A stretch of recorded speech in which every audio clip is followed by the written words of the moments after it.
Olá, amigas e amigos aqui do portal Extra Pauta. Com grande alegria que estamos recebendo aqui o nosso poeta, tradutor e ensaísta, Antônio Risério. E ele vai falar um pouco de literatura, de antropologia e principalmente falar desse novo livro dele, O Que Você é Esse?, que acaba de ser lançado pela editora Record. E ele participará nesta sexta-feira no Shopping Pátio Brasil, da 33ª Feira do Livro de Brasília. Uma programação imperdível. Você que está em casa, acho que vale a pena ir lá ouvir o nosso grande poeta e também fazer algumas perguntas. Em primeiro lugar, Zério, muito obrigado por estar aqui conosco. Bom dia. Bom dia, obrigado você pelo convite. Eu adoro sempre estar em Brasília, que é uma das minhas cidades queridas. Você estava me falando que você já morou aqui várias Já vezes, já veio, voltou. morei aqui na década de 90, morei em 2003, morei em 2006, passei também em 2010 inteiro. Se for somar tudo, deve ter uns 6, 7 anos de Brasília. Estava me falando das suas noites no Café Martinica, no Carpe Diem. Tinha um grande companheiro de farra, o artista plástico daqui.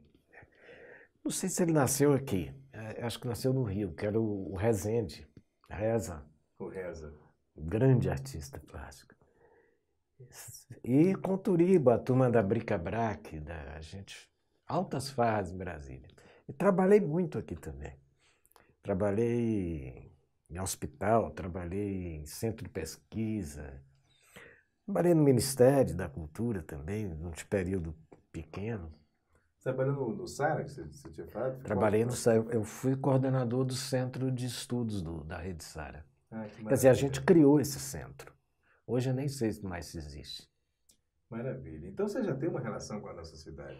É muito. Brasília é uma das minhas cidades queridas. Tem um lado engraçado, porque tem muitos baianos que eu conheço que são apaixonados por Brasília. E não tem aquele ciúme carioca. Entendo. Que é muito comum, né? É. Infelizmente, né? Eu acho, inclusive, que Salvador perdeu o posto de capital para o Rio. Então, Entendo. tinha um ciúme do Rio. O Rio perdeu para Brasília e fez a mesma coisa que os baianos já tinham feito. Já vi esse filme. Há muito tempo, né? E nessas idas e vindas, voltando agora para Brasília para participar dessa Feira do Livro de Da Feira Brasília. do Livro. Como é que foi? Turiba te ligou? Dom Luiz Turiba me chamou, perguntou se eu topava. Como aquele jeitão dele liberou, você fala sobre o que você quiser. Se quer chamar o Nicolas Bé e Francisco Alvim, que é uma grande companhia. Claro. Então você vai ser muito bem Então, recepcionado. e hoje, 6h30, a gente está lá no Pátio Brasil. Falando de poesia, de literatura.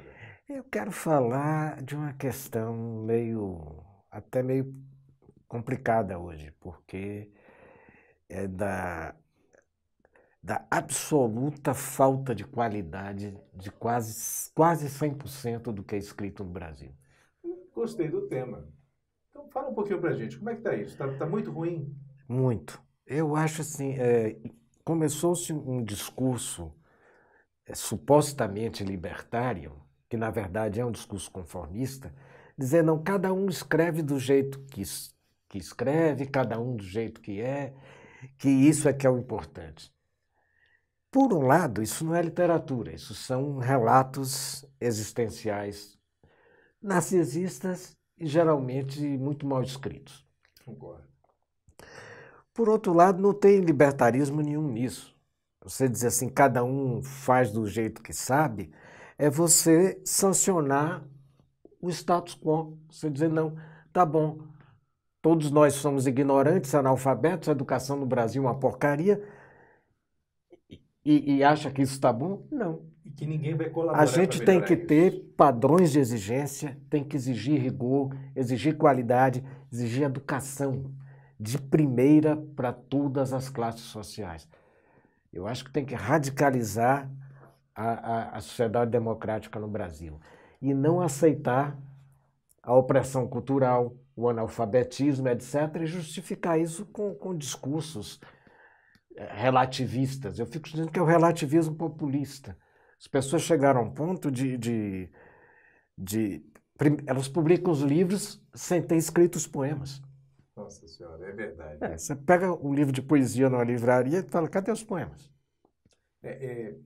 Você me faz lembrar de um caso que eu tive uns 2 anos atrás. Estava em casa e recebo um inbox, né, uma caixinha lá do Facebook, de uma jovem poeta, e me falando, olha, eu queria que você lesse meus poemas e tal, eu quero a sua opinião. Aí eu falei, você tem certeza que você quer a minha opinião? Ou você quer ser elogiada? Porque são coisas diferentes. Se você quer a minha opinião, eu vou ter que falar o que eu achar do seu poema e a minha opinião. Só que eu não vou exprimir minha opinião com outro valor que não seja o que eu achar de verdade do seu poema. Então, assim, se você não está preparada para receber um comentário que você não goste, não quer dizer que eu não vou gostar, né? Mas nem me mande. Não, eu gosto da crítica. Isso é uma brincadeira. Aí eu falei, então tá bom, então me mande. Aí quando me mandou, achei interessante, falei, tá, mas o seu texto não está acabado, né? O seu poema não foi trabalhado, o seu poema está feito de qualquer forma. Você revisou o seu poema, você trabalhou nele, porque para mim, quando eu entrevistei o João Cabral de Melo Neto, eu comecei a repensar o meu fazer poético. Até aquela época eu me achava poeta, né? Eu pensei totalmente a poesia que eu fazia. E principalmente comecei a valorizar mais a poesia e entender a importância do fazer poético, né? A importância de você fazer um flash desse nosso universo e às vezes se limitar um pouco mais, porque você não tem a liberdade, por exemplo, da prosa, que você tem páginas e páginas e páginas para chegar a algum lugar. E aí eu falei para ela, bem, e aí, você vai ainda trabalhar o seu texto? Você já pensou no leitor? Como é que está o seu processo? Aí ela falou assim, não fiz nada disso não, eu escrevi exatamente o que você disse. Escrevi porque eu queria colocar isso para fora e tá aí, eu não vou mexer mais não. Eu acho. Escreva, Ok. coloque isso para fora, E depois, escreva o que quiser, claro, escreva como quiser. Agora, não queira se impor a mim dizendo que é escritor, porque não é. é claro. E foi o que eu disse. Ninguém hoje, é uma coisa, ninguém quer ser leitor, todo mundo virou escritor. E daí? Banalizou. Para dizer que é escritor, não existe mais critérios. Claro que existem critérios. Você tem que saber trabalhar com a palavra, Claro. assim como o marceneiro sabe trabalhar a madeira. Claro. Para ser um marceneiro e fazer a cadeira e a pessoa escolher aquela cadeira, é porque aquilo tem qualidade o trabalho. Claro. Não vinha. Isso é em arquitetura, isso é em marcenaria, futebol. Eu quero bons jogadores. Eu não vou dizer que meu time são 11 pernas de pau só porque eu acho. Não, eles estão se expressando. Não dá. Não dá. Isso não existe. Agora, é uma coisa só em relação à arte. É curioso, eu me lembro sempre de uma história da Regina Casé, que é ótima, dessa mania de todo mundo ser artista. Ela dizia assim que uma vez ela foi no dentista, e o dentista, antes dela ser famosa, né? Mas já era atriz. O dentista falou, você faz o quê e tal? Ela falou, eu sou atriz, eu faço teatro. Aí ele disse, eu também, né? No ginásio, eu fiz muito teatro. Eu disse, engraçado, nessa mesma época eu também obturei muito dente. Claro. Foi a resposta à altura que ela deu. Claro. Porque é uma diminuição da qualidade necessária para você virar um profissional. O mínimo que você tem que exigir de um escritor é que ele saiba construir uma frase. Mas é claro, mas ele tem que ter, primeiro tem que ter respeito por ele mesmo e tem que respeitar quem vai ler. Ela ficou revoltada com a minha pergunta, mas como assim? Você quer que eu pense no leitor? Claro, ele é o público-alvo. Não é, ela deve pensar do que ela escreve. Né? A maioria das pessoas é semi-letrada, não é letrada. Não sabe, não tem ideia de como é que constrói uma frase. É verdade. Isso está alcançando, inclusive, outras carreiras. Tem muitos colegas meus jornalistas também que estão, infelizmente, também indo por aí. Você vê isso em pintura, vê isso em tudo. Eu falo sempre, assim, qualidade existe. Agora, se você quer dizer que Wesley Safadão e Tom Jobim são a mesma coisa, faça bom proveito disso. Agora, não queira que eu ache. Eu me lembrei dos discursos, das aulas espetáculos maravilhosas com Suassuna, que ele falava do Chimbinha. É, Eu nunca esqueci isso, me marcou. E a poesia hoje? Como é que você analisa a nossa produção poética hoje em dia? Como é que eu está? acho muito fraca. E acho assim, que é essa mesma coisa. O Fernando Pessoa dizia assim: ninguém produz mais do que meia dúzia de poemas realmente interessantes durante uma vida. As pessoas acham que produzem um dobro numa só manhã. É, Então, tem esse fetiche da quantidade, né? é, Ah, eu estou publicando meu 6º livro de poemas. Pô, o Arnaldo Daniel, que é o grande poeta da- dos tempos medievais, por exemplo, só deixou 18 canções. pois é. Não precisa mais do que Não, isso. não precisa mais do que isso. Agora tem uma exposição no Rio, na Caixa Cultural, essas coisas. Poesia no Brasil agora, 600 poetas. Pô, o modernismo de 22, Claro. pô, se muito, produziu 6 poetas interessantes. 6. Você não vai dizer que agora, na Caixa Econômica, você me vem com 600. Mas não dá, né? Aí você vai olhar, deve ter 1 ou 2 que se salvem. Está tendo uma banalização da produção, né? É porque acha que é só cortar a linha. Cortou a linha é verso. É verso é poesia. Aí pode ser qualquer idiotice. E isso foi muito incentivado por esse discurso dos estudos culturais, por esse falso libertarismo, pelo relativismo cultural. E também por uma reação de artistas de vanguarda contra a arte estabelecida no século XX. Entendi. Teve esse efeito colateral péssimo. Então, Duchamp, para agredir os museus e as galerias, etc., vai lá e expõe um vaso sanitário. Aí todo mundo acha, expor Pronto. qualquer coisa. Só que ele, quando fez isso, ele tinha um porquê, ele tinha uma... Eram artistas sofisticados, Não é? eram intelectuais Diferente, sofisticados né? fazendo isso, sabendo o que estavam fazendo. Eles estavam fazendo uma revolução contra eles mesmos, para deixar de ser tão acadêmicos, mas nunca abriram mão de qualidade. Mas é isso. É isso que as pessoas não conseguem entender o que está por trás de cada intervenção, né? O estudo por trás da arte. E eu te pergunto, e como é que está teu consumo de poesia hoje? Você tem lido muito? Tem ido para sarau? Como é que está hoje em Eu dia? não, eu sempre li pouco poesia, quer dizer, muito por causa da constância, mas eu não leio mais do que 1, 2 poemas por dia. Eu leio concentrado quando é O que um que você tem poema. lido ultimamente? Eu tenho relido, mas o que eu fiz ultimamente em poesia foi, só tinha lido o Inferno, de Dante. Eu não conhecia o Paraíso. Foi no ano passado que eu consegui pela primeira vez ler a comédia inteira. Entendi. E vendo, aí você vê como Dante, por exemplo, era um grande conhecedor do pensamento da época, da poesia. Ele chega a tratar, os poetas que ele escolhe e ele trata na comédia, ele vai homenageando alguns grandes poetas, pouquíssimos. E o Arnaldo Daniel, que eu me referi logo agora, ele chega a fazer uma reverência fantástica, porque ele vem escrevendo a comédia em italiano. Quando vai falar em Arnaldo Daniel, ele fala na língua de Arnaldo Daniel, ele escreve em provençal. Quer dizer, faz uma homenagem, inclusive, muito sofisticada. E ele começa dizendo assim: entre todos, Arnaldo Daniel. Nessa parte ainda é italiana. Il miglior fabbro del parlar materno, o melhor artífice da língua materna.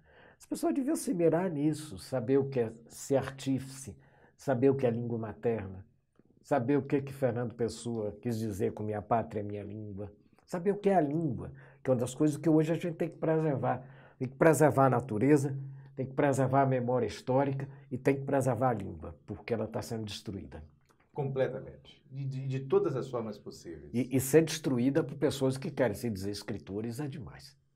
Eu sempre falo isso. Antigamente, os educadores diziam: nossas crianças não sabem ler e escrever.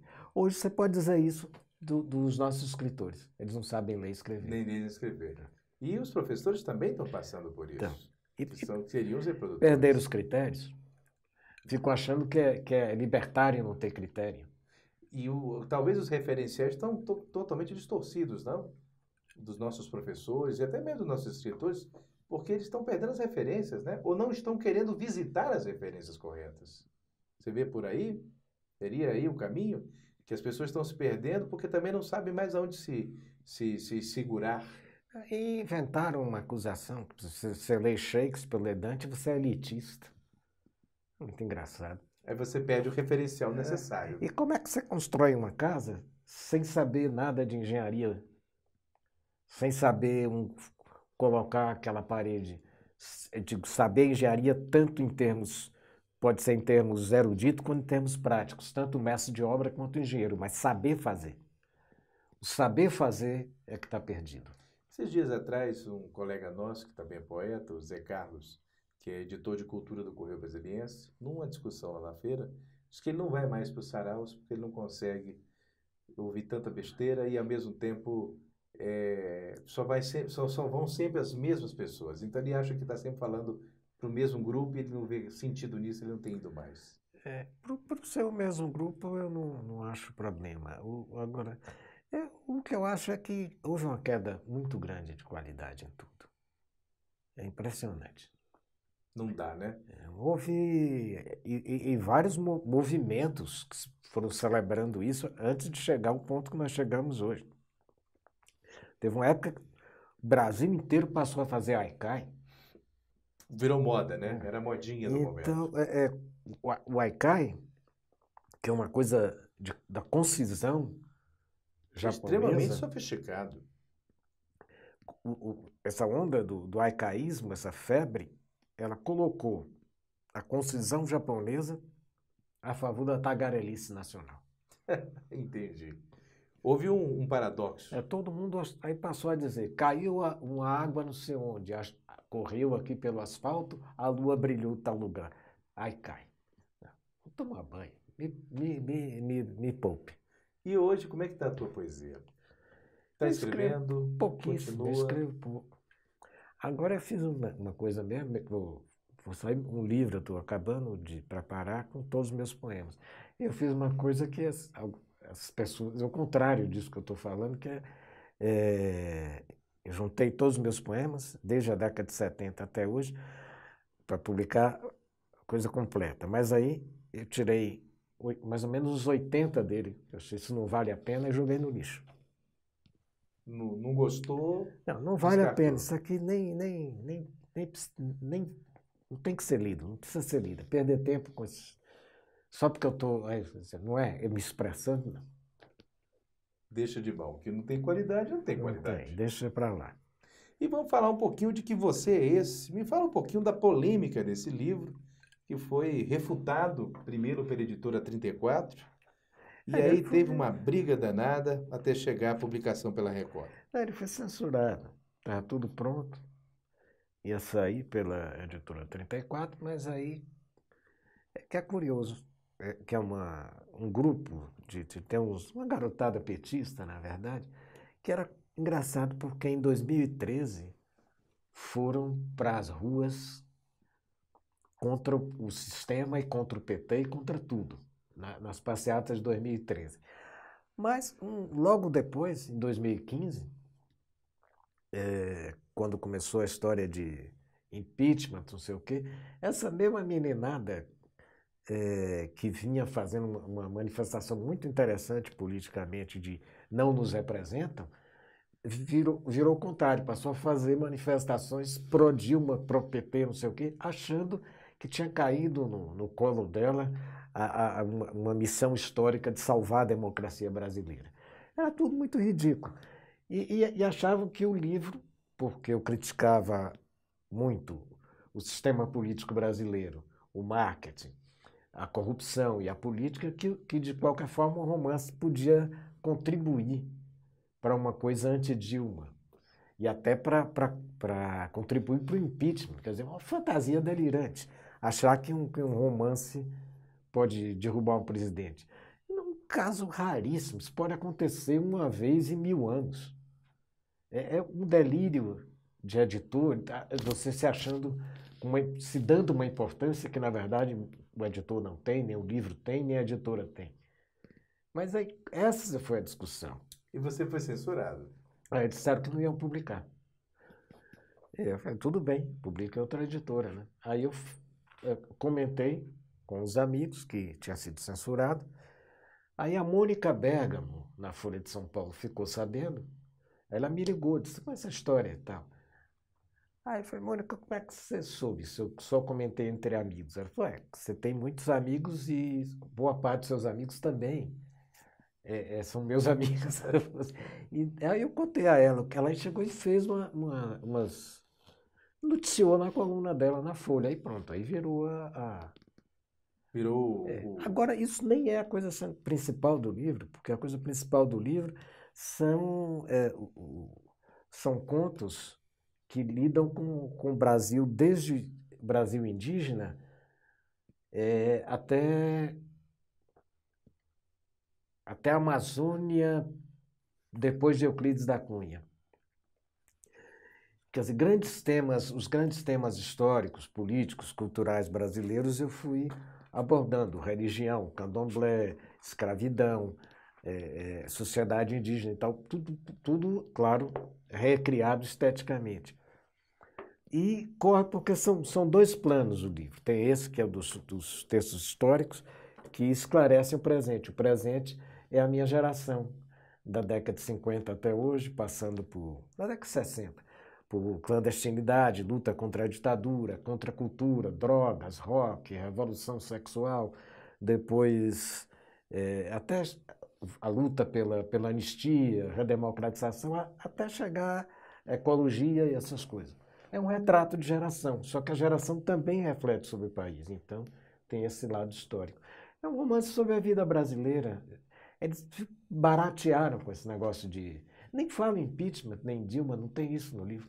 Mas eu vi alguns comentários de que dá para perceber claramente a tua desilusão com o PT, essa desilusão com as esquerdas brasileiras que teriam se perdido. Não, Que perderam uma grande chance de fazer algo e depois acabarem enredados mas pela eu corrupção. não resumo ao PT, não. Eu acho que foram dois grandes governos, de Fernando Henrique e de Lula, fizeram coisas muito importantes para o Brasil, mas também jogaram fora Uma muitas grande coisas. oportunidade, né? Podíamos ter construído um outro país e podíamos ter feito uma reinvenção da política e do sistema político em função mais em direção a uma participação direta das pessoas, mais em função da democracia direta, radicalizar o processo democrático. Eles jogaram isso fora. Tanto Fernando Henrique quanto Lula. E Lula, pô, tremenda decepção. Inclusive, eu votei 2 vezes em Fernando Henrique, na segunda eu dizia, não, agora eu estou votando em Fernando Henrique para que possa ser Lula na próxima. E aí, de fato, 2002 foi Lula e eu fiz a campanha, convidado para trabalhar com ele. Mas eu acho assim, Lula acabou se aliando ao que havia de pior na política e na economia brasileira. Tanto que todos eles hoje estão à volta com a justiça. E eu acho que é uma coisa geral. A gente vai ter que ter muito trabalho para reinventar a política no Brasil. Foi uma decepção? Sim. Você como militante, você como... Sim, mas eu não sou pessimista. Eu sempre falo assim, eu estou com 64 anos e desde que eu me entendo ou me desentendo por gente, o Brasil já acabou umas 4 ou 5 vezes. Então eu já estou acostumado com isso. Toda hora o Brasil acabou, agora fudeu tudo, não sei o quê. Nada, eu já vi o Brasil acabar umas 5 vezes, não acaba, não. A última campanha que você fez foi quem? Foi o do Haddad? Não, eu fiz Eduardo Campos e Marina. Eduardo Campos e Marina. E como é que você vê essa questão do marketing, que também se toca muito aqui no livro? O teu personagem, acho que é Cartman, como é que é? Scartman? Não, Kertzmann. Kertzmann. No exemplo que eu queria falar dos judeus no Brasil, então eu peguei um personagem que era... Ele fala muito ele dessa trabalha questão no do marketing também. Quer dizer, ele vem do Partido Comunista, vai para a publicidade. Essa coisa que boa parte da esquerda brasileira fez. As pessoas mais criativas, mais inquietas e tal. E sim, mergulharam nessa coisa da publicidade do marketing, você vê as contradições disso. Porque na publicidade, então, era engraçadíssimo. Você via o sujeito que na hora do almoço era socialista e saía dali, começava o trabalho na agência de publicidade, ele esquecia o socialismo e ia bolar uns truques para vender apartamento para a classe média. É completamente contraditória a coisa. Mas a publicidade não é quase nada em comparação com a monstruosidade que foi o marketing. Que foi, esquece a realidade, esquece tudo e vamos criar grandes fantasias para vencer eleições. E essas fantasias caríssimas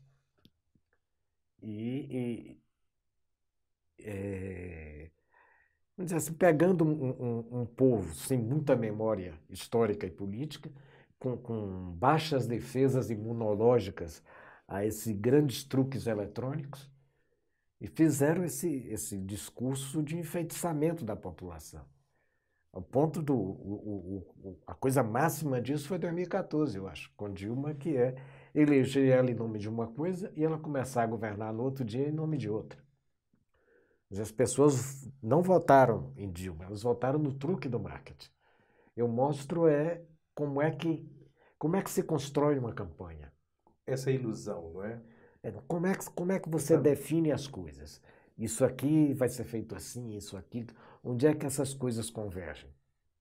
Como, por exemplo, na campanha de Haddad foi escolhido, eu conto, sem dizer que é a campanha de Haddad, muito precisamente. Era misturar a linguagem de filmes de super-heróis dos quadrinhos americanos com o realismo socialista chinês. Essa foi a estética da campanha. Sempre olhando para cima, olhando para o futuro, como os cartazes chineses, e ao mesmo tempo se movendo como Super-Homem, Homem-Aranha. Como é que essa coisa é construída? Como é que se constrói o mito do candidato? Entendi. Porque o marketing não mostra um candidato, o marketing vende um sonho. E é isso que vem sendo feito há tempos e tempos e... Não, porque antes você teve um marketing político. Eu falo assim, eu faço a distinção. Você tinha um marketing político quando o Mário Covas, Brizola e tal, sentava e falava o que eu quero é isso, o que eu penso é isso, o que eu vou fazer é isso. Era aí o candidato se dirigindo diretamente à sociedade em suas próprias palavras. Se expondo mais. Agora, depois não. O candidato, aí você deixa de ter marketing político, passa a ter o que eu chamo de marketing eleitoral. Você não tem mais um candidato falando para a sociedade. Você enfeitiça, hipnotiza. Você vende um grande truque, uma grande mentira eletrônica, super high-tech, e mentindo à vontade. E destruindo reputações alheias, como a campanha de Dilma fez com Marina, por exemplo. Entendi. Tudo fabricado para desvirtuar, para diminuir o tamanho, a importância e a biografia do candidato, do seu concorrente. Ainda mais porque tem uma regra do marketing que é: se você baixar total o nível e ir para mentira, ir para porrada e etc., se o outro candidato não for, ele está derrotado. Entendi. Mas não é, Marina não toparia aí. Então, esse foi o modo de nocautear a Marina. Trazer para baixo. Essa é uma lição do ministro das Comunicações de Lenin, Charrotini, que é um guru dos marqueteiros, de alguns marqueteiros brasileiros. Muito mais do que Goebbels. Então é trazer para baixo. Charrotini fala assim: explorar as formas mais baixas de espiritismo. E aí, se o outro candidato se não vai para o jogo, ele perde. E dá certo, funciona. Funciona. É efetivo. Mesmo que isso possa custar o futuro de um país ou de uma gestão. Mesmo que depois o país entre em parafuso. Porque agora não adianta dizer assim também que os eleitores não entendem porque não estão preparados. Não estão preparados, não, mas os políticos também não. Eles estão indo no truque. Eles querem ganhar. A maioria dos políticos brasileiros não tem a menor noção do que é a sociedade brasileira. E nem querem saber. Não, eles são a cara dos eleitores deles. Para as eleições do ano que vem, como é que você está? Está desesperançoso? Eu atualmente, eu faço o seguinte, eu não tenho nenhuma ansiedade social nem política. Eu simplesmente faço o meu trabalho no dia a dia, seja escrevendo, seja montando coisas, seja produzindo. Eu trabalho sempre no sentido da transformação social. E não confundo o sistema político com o país. Entendo. A minha ir transformando a vida brasileira. E você hoje estaria pronto para fazer outra campanha para o ano que vem? Não é para. Não tem nenhum candidato, nada que esteja, nenhuma posição que esteja entusiasmando. Eu estou escrevendo outro romance, escrevendo meus artigos no jornal, fiz escrito nas revistas, a 451 que saiu agora, eu escrevi uma análise desde as passeatas de junho de 2013 até o impeachment de Dilma, fiz uma análise disso, analisando, discutindo, sugerindo caminhos, mas eu sempre, hoje em dia, meu xingue, eu falo assim, é um verso de Goethe, que ele fala assim, sem pressa, seja como os astros, sem pressa, mas sem descanso. Muito legal. E você acha que foi necessário, naquele momento, o impeachment da Dilma? O país corria um risco de parar se não tivesse acontecido aquilo? Pode ser que, no plano da economia, o país estava entrando num parafuso pesado. Eu fui contra o impeachment, porque eu acho que política e culturalmente foi um atraso de vida. É o caso da censura desse livro, tá nisso, porque antes a juventude entrou em cena com uma discussão muito interessante, que era, parecia os indignados na Espanha, o Occupy nos Estados Unidos, parecia as movimentações jovens na Turquia e etc., que era a crise do partidocratismo, a crise do sistema político, a rejeição do poder, E depois se do perdeu. sistema de poder e tal. E aí, quando polarizou Dilma, Temer, não sei o quê, essa discussão que era interessante ficou soterrada. E ficou em dois polos. Ficou uma crise econômica e a coisa da corrupção e etc., asfixiaram a discussão que vinha se desenvolvendo, muito mais interessante e importante. E agora aqui vai retornar, porque os dois grandes temas eram o direito à cidade, que começa logo com o movimento Passe Livre, pedindo transporte gratuito, o direito à cidade e a rejeição do sistema político. Esses dois temas não desapareceram, eles submergiram por causa da polarização meio fratricida entre PT, anti-PT, PMDB, anti-PMDB, não sei o quê. Essa outra luta da classe dirigente brasileira tomou conta da cena. E o que a juventude vinha propondo e falando sumiu de cena. Mas isso eu acho que não pode ter sido provocado pelo marketing também? Isso também não pode ter sido... Não, pelo marketing não. O marketing já entrou no nocaute nessa história. Entrou, né? O marketing não é tão... Ele faz parte do sistema político. Eu acho o contrário, que essa turma mais jovem, nesse plano, deu certo, junto com a coisa da Lava Jato, que é jogar uma pá de cal nesse marketing eleitoral absurdo. Mas você acha que a gente pode voltar com isso? Dessa questão da ocupação da cidade? Você acha que isso está voltando com força? O cidadão está, cada dia que passa... Isso é inevitável. É inevitável porque ninguém está podendo... O Brasil está atravessando a maior crise urbana da história. E o governo criou... A única iniciativa original do plano administrativo do governo Lula foi ter criado o Ministério da Cidade. Aí, quando chega na crise do mensalão, ele precisando de voto no Congresso, ele demite o Olívio Dutra, do PT, que era governador do Rio Grande do Sul, e dá de presente. Dá de presente, não, na barganha, pelos votos no Congresso, ele entrega ao grupo daquele deputado de Pernambuco, o ladrão descarado, que era o Severino Cavalcante. E ali vira um feudo do Severino Cavalcante.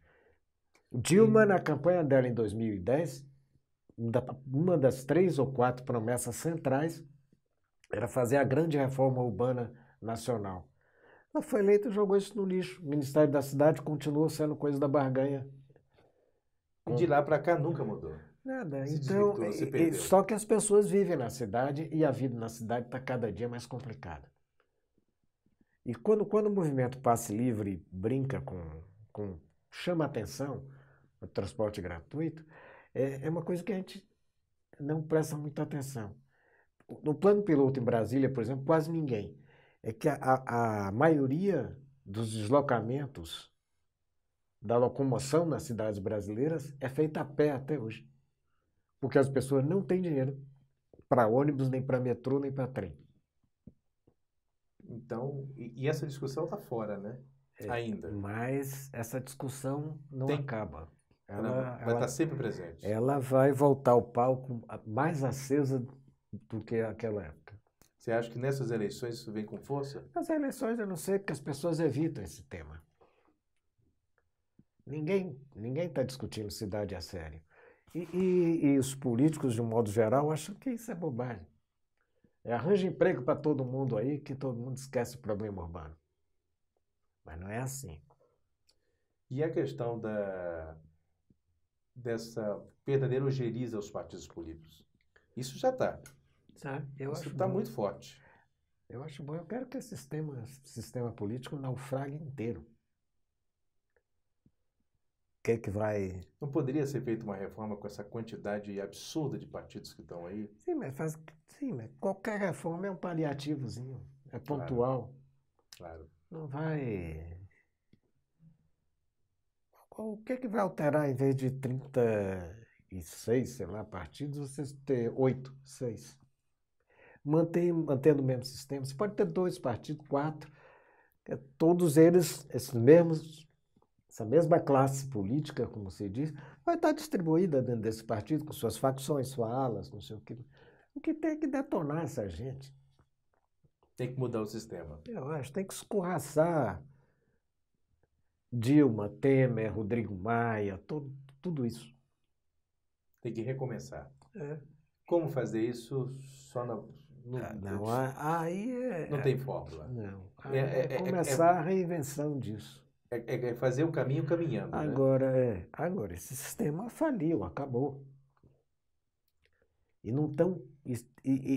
a sociedade virou de costas para os sistemas políticos, porque os políticos viraram de costas para a sociedade. Essa turma tem que ser detonada toda, sem distinção de partido. Claro. E tudo isso que você fala, eu acho que tem um pouquinho no livro. Eu acho que deve ter sido um processo... Como é que foi o processo de escrever esse livro? Quanto tempo você levou nesse trabalho, nessa jornada? Esse negócio de quanto tempo é complicado, eu vou dizer pelo seguinte. Eu escrevi uma vez um livro, publiquei, chamado Uma História da Cidade da Bahia. E perguntaram a um escritor amigo meu, disse, quanto tempo Risério levou para escrever aquela história? Aí ele disse assim, tempo físico, não sei, pode ser 1 ano ou 2. Agora, tempo mental, uns 15 ou 20 anos. Claro, claro. Não é... Quando você senta para escrever um livro, aquilo já estou encharcado daquilo desde... Porque eu conto aí coisas que eu vivi quando tinha 14, 15 anos, na clandestinidade, contra a ditadura no período de Médici. Então são coisas que a gente reflexões daquele período até as lutas ecológicas. E tudo que eu li sobre o Brasil, estudei, pensei, a coisa indígena, as culturas negras, etc. É um acúmulo de vida. Deve ter sido um processo de imersão muito profundo para você escrever essa escritura aqui. Sim, Imergir no Brasil, não é? Fazer uma imersão realmente em tudo que você estava... Eu parei durante um tempo enorme, não fiz nada, só fazia isso. Eu vi que tem poema também, claro. Tem um poema, é um Que é o... capítulo, porque o personagem principal, ele nunca mostra os poemas dele. Então, aí, de repente, tem um capítulo que aparece um poema, aí depois o livro prossegue. Estou vendo aqui. É, é um capítulo, é uma página, são duas É, páginas. Sabe um trechinho do poema de cabeça? não, eu não tenho. Depois do AVC, eu não tenho memória para. Você há quanto tempo que você teve o AVC? Finalzinho de 2011, começo de 2012. E tá, hoje em dia aqui com a gente, já tá, caminha um pouquinho com dificuldade, mas já tá Eu indo. tinha me habituado à ideia da cadeira de roda, mas depois. Primeiro acharam que eu corria o risco de não sobreviver, né? Porque eu fui operado de emergência de madrugada, 3 horas da manhã. Caramba. Só fiz uma coisa, que no caminho para o centro cirúrgico, eu passo em casa rápido. Passaram em casa, eu tomei uma dose dupla de uísque e fui para o centro cirúrgico. E seja o que tiver de ser. Aí, achou-se que eu não ia andar, então eu escolhi a cadeira de roda com as cores do meu time. Que é qual? Eu sou Ipiranga, que é Ah, amarelo e preto. Eu hoje gosto do Borussia Dortmund, porque meu Ipiranga está na terceira divisão do Campeonato Baiano, né? não dá, É né? engraçado, porque aí eu não torço mais para time nenhum, e futebol para mim virou um espetáculo estético, eu só aprecio. Muito bem. Bem, se você me permitir, eu quero ler um trechinho do seu poema, chamado Alto Relevo.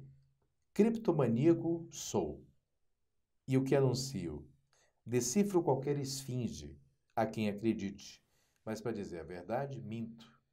É que a falácia muitas vezes encanta os incautos. E vou me divertindo como posso, contemplo estrelas em voo rasante, vejo mulheres instantâneas que dissolvem sem foder, desprezo pessoas térreas, ouço cintilar o aço das canções mais belas, amo um rosto que oscila a lucilar a luz solar. E sei que todo telhado é de vidro, que todos os gatunos são pardos nas noites brasileiras, que palavras me faltam para agradecer e que assassinos e suicidas fazem por mim. Em dias raros, no entanto, sou quem destrama os fios. Não vou ler todo, porque você vai ter que ler o livro para chegar até o final. Bem, estamos chegando então aqui ao final da nossa entrevista. Eu não sei você, mas eu gostei muitíssimo. Me Ótimo. sinto, me senti honrado em estar contigo nessa conversa, bem descontraída, e de conhecer um pouquinho mais de você. Eu adorei. Vamos conversar hoje de noite. Então, vamos lá. Todos estão convidados aí para essa conversa muito especial às 18h30, lá na Feira do Livro de Brasília, essa Vai estar 33ª o edição. Nicolas, Vai estar o estar o Nicolas Ber, vai Francisco ter o Alvim. Francisco Alvim. E todos estão convidados a comparecer, adquirir o livro, pegar um autógrafo do Antônio Risério, que a gente vai estar sempre em contato. Muito obrigado a você que nos acompanhou até agora. Até a próxima oportunidade na nossa coluna Quadra Literária.